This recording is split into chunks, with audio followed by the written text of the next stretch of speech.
এবার যুবক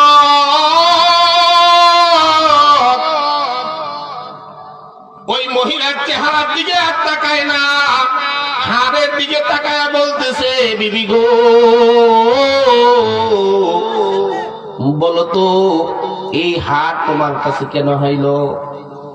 মহিলা ডাক দিয়া বলে, স্বামী হাড়ের দিকে না তাকাইয়া আজকের রজনীতে আমার দিকে তাকাও। আরে আমি যদি তোমার হইয়া যাই, হাড় কেন, আমার সব সম্পত্তি তো তোমার হইয়া যাইব। বলে যে না রে বিবি না, বলো এই হাড় তুমি কোথায় পাইছ? স্ত্রী না বুঝতে পারিয়া বলতেছে, বললাম আমার দিকে তাকাও, হাড় বাদ দাও। আজকে রজনীতে হাড়ের দিকে তাকানোর সময় না, আমার চেহারার দিকে তাকাও। বলে যে বিবি না, তুমি বলো এই হাড়টা কোথায় পাইছ? এবার বিবি বলতেছে, আমার বাবা বহুদিন আগে ইমুক দেশ থেকে এটা কিনে নিয়ে আসছিল, ওই হাড়টা বাবা আমার জন্য কিনে নিয়ে আসছে। আর আনিয়া হাড়টাকে বাবা হারাইয়া ফেলছিল, হারাইয়া বাবা যখন এই জায়গার ভিতরে আসছে, আমাদের বাসায় আসিয়া প্রত্যেক দিন বাবা নামাজ আদায় করত আর বলতো, আল্লাহ যে যুবক হার পাইয়া হার ফেরত দিতে পারে, এই যুবক সাধারণ কোন যুবক হইতে পারে না।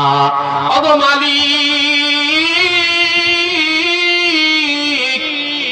যে যুবক হার পাইয়া এত বড় হার ফেরত দিয়ে দেয়, এই যুবক কোনদিন সাধারণ যুবক হইতে পারে না।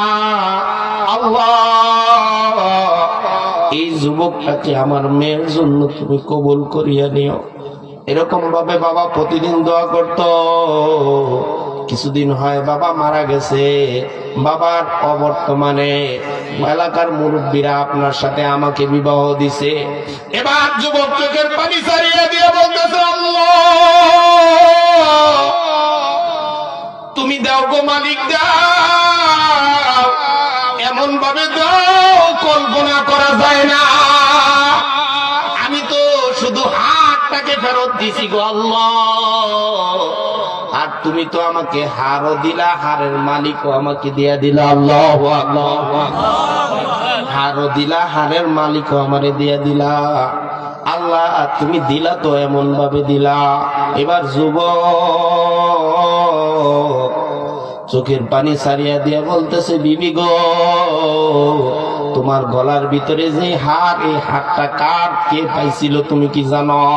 বলে যে না। বলে তোমার বাবা যে যুবকের জন্য দোয়া করতো, ওই যুবকটা আর কেহ নয়, সেটা হইলাম আমি। এর জন্যই আমার আল্লাহ তাআলা কোরআনে কারিমের